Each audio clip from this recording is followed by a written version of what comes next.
Today, ZTE is propelling the Blade Z Maximum on Metro PCS, a prepaid telephone that highlights a major show, a double camera setup and a unique mark peruser on the back. It will be accessible in stores beginning August 28th. For a spending telephone, to pack that sort of equipment, you'd anticipate that the cost will be around the $200 to $300 territory, similar to the $230 Motorola Moto G5 Plus, $219.05 at Walmart, or the $280 Alcatel Idol 5S. In any case, the new Blade Z Maximum brings down the value extend significantly more at $129. ZTE's Blade Z Maximum pulls out all the stops for shoddy.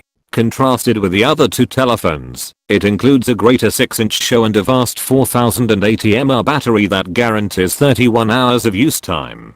Its two cameras on the back shoots sensational bokeh photographs and monocular pictures that feature one shading. Be that as it may, its greater screen comes at a marginally bring down determination and its 1.4 GHz processor isn't as intense as the other two. For a full correlation, look at the outline beneath. All things considered, for a 6-inch telephone with double cameras and a major battery, $129 is extremely shoddy. We'll refresh this piece when we test the telephone's battery life in our labs. Yet in the event that you're a prepaid client and you're in the market for a cheap gadget, consider the Blade Z Maximum. For a spending telephone, to pack that sort of equipment, you'd anticipate that the cost will be around the $200 to $300 territory, similar to the $230 Motorola Moto G5 Plus, $219.05 at Walmart, or the $280 Alcatel Idol 5S. Yet, the new Blade Z Maximum brings down the value extend considerably more at $129.